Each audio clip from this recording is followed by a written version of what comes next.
সেখানে যদি তাদের প্রতি অবিচার হয় তো আইনে আছে রাষ্ট্রপতি শাসন দেওয়া, এবং সেইটাই আমরা দাবি করব। বৃহস্পতিবার সন্দেশখালীর 4টি গ্রামে গিয়ে গ্রামবাসীদের কথা শুনলেন জাতীয় এসসি কমিশনের 10 সদস্যের প্রতিনিধি দল। শিবু হাজরাও, উত্তম সর্দার, ওরা বহুত অত্যাচার, মেয়েদের হাত ধরে টানাটানি এইসব করবে। পুলিশকে জানিয়েছিলেন কোনোদিন? পুলিশকে জানালে বলবে আমরা সব জানি না, আপনারা শিবু হাজরার কাছে যান, শিবু বাবুর কাছে যান, এইসব বলে। পুলিশকে জানালে বলে শিবু হাজরার কাছে যান? হ্যাঁ। আপনাকে ডেকে নিয়ে গিয়েছিল? ডেকে নিয়ে রাস্তা রাতের অন্ধকারে হাত ধরে টানাটানি, আমি কোন রকমের হাত ধরে চিনচিনে পালিয়ে আসি, তারপর লোকজন জড়ো হয়, সেখান থেকে আমি চলে আসি। আর হাত ধরে টানাটানি করেছে উত্তম সর্দার। তুমি প্রতিবাদ করেছিলে? প্রতিবাদ করে আমি কোন রকমের টানা হিজড়া করে পালিয়ে আসি। উত্তম সর্দার, শিবু হাজরা এরাই ডেকে নিয়ে যেত। কোথায় নিয়ে যেত দিদি?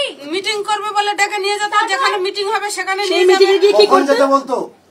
রাত্রে 10টা 11টার সময় সব মাদের ডেকে নিয়ে যাবে।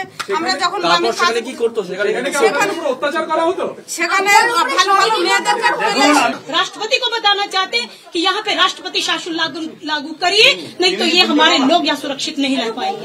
14 গোষ্ঠীর ক্ষমতা থাকলে রাষ্ট্রপতি শাসন করে দেখুক। একটা বিজেপির 4 আনার নেতা দলের তরফে একটা পদে গেছে বলে বড় বড় কথা। আমি বলছি ওনাকে, ওনার যদি 14 গোষ্ঠীর ক্ষমতা থাকে রাষ্ট্রপতি শাসন পশ্চিমবঙ্গে হাত দিয়ে দেখুক। কিসের অভিযোগ বললেন? শ্লীলতাহানি। শ্লীলতাহানির অভিযোগ একবার না বহুবার? বহুবার। এ তো আতঙ্কে আছে। হ্যাঁ অবশ্যই। যার যা ভালো লাগবে তাদেরকে ডেকে নিয়ে যাবে।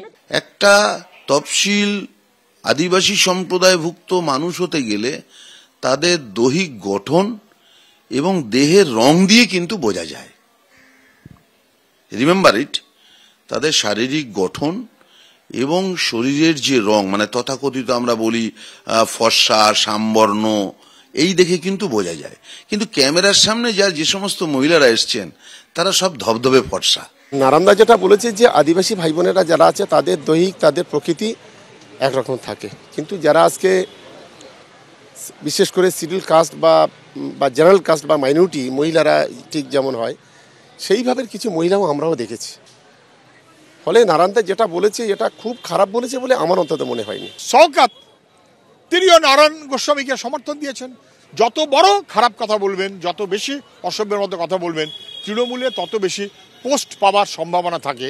অতএব নারায়ণ গোস্বামীর পর জেলা পরিষদের সভাধিপতি হওয়ার তালে যারা ঘুরবেন তারা নারায়ণ গোস্বামীকে সমর্থন দেবেন। কিন্তু মুখ্যমন্ত্রীর উচিত ছিল এরকম কথা যারা বলেছেন তাদের বিরুদ্ধে দৃষ্টান্তমূলক শাস্তি ব্যবস্থা করা, উনি তা করেন। শুক্রবার সন্দেশখালী যাচ্ছে বিজেপি সভাপতি জেপি নাড্ডার গঠিত fact finding team. Sukanta Mukhopadhyay, Ruma Pal, Jhilam Karanjai, ABP আনন্দ।